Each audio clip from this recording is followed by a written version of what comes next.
principle called clean communication. And I've got an article on it, which I can send you all later. But clean communication. This is very simple.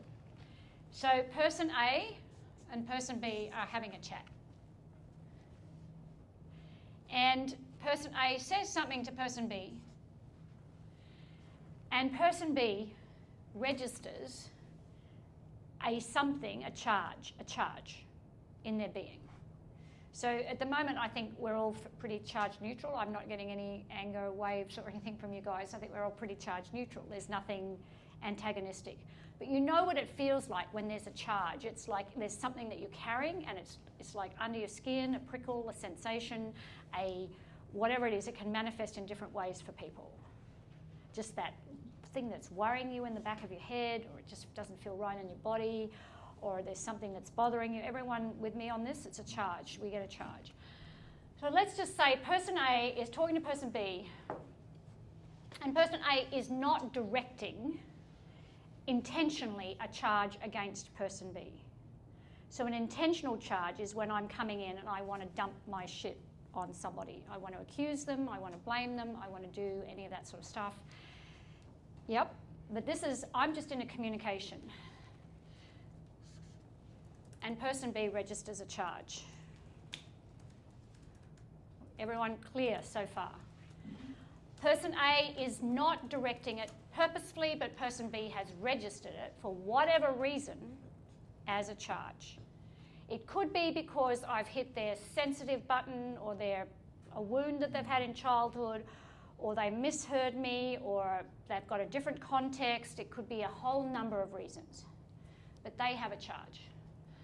So next time we come into conversation, if nothing has changed, if person B hasn't done anything with this, it's still sitting there. So next time we come into conversation, where's the charge? Sitting with person B. It's sitting with person B. And what are they going to do if you're like me, any human? What are you going to do? Well, not necessarily yet, because we're talking about the little tiny one. So what am I going to be doing? I'm going to be looking for evidence. I'm going to be scanning. I'm going to be searching for.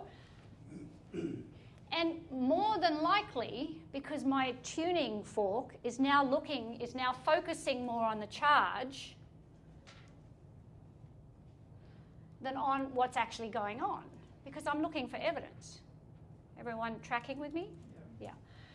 And if I find the evidence, it gets bigger. Yep. And bigger. And if person A is still innocent, they might by this stage be registering that person B's got something going on. You know, what the hell? Every time I have a chat with them, it's like, whoa, what is this? Whoa. They may or they may not. Or it could get to the point where I'm waltzing along as person A to Murray, and he just spits a dummy at me and going, what just happened? Where did that come from? Yeah? So, clean communication is the moment that first charge happens. If you have a commitment as a team, as a relationship, as a group of people, if you go, we have one commitment, and that is to clean communication. What does that mean at this point? Innocent registering a charge. Who's responsible for doing what? B is responsible for saying something. Sorry? B is responsible for saying what's going on inside them. Correct. So B is responsible. Person B, the moment you register that you're carrying this, I just want you guys to think about how different your lives would be, how different my lives, how different our lives would be if we only did this. The moment you register that you're carrying a charge, you go, I got a charge, I need to do something about it. That something is you taking responsibility for no longer having that. because you're the one that has it. You taking responsibility. That could mean you go, I wonder why I've got this. Is this my own stuff? You know, in which case I need to do some inner housework. Or did they say something, or did I misunderstand, or what? You know, you're responsible for doing it. And so what we need to do, and obviously there's a whole set of tools that lives behind this. How do we have that conversation with bringing it back? You know, there's a whole set of tools that lives behind this. But at the least, I need to go, if I'm person B, I need to take care of this. And if taking care of it means I need to go back to person A and just say, you know, when we were chatting on Tuesday, you said something. I'm not sure if I misunderstood you. Can you go through that again, or can you tell me, or it could be, I heard this, what did you mean by that? Because at this point, it's unlikely to blow up. The person A is more likely to receive it at this point. Yes, it's easier to take care of.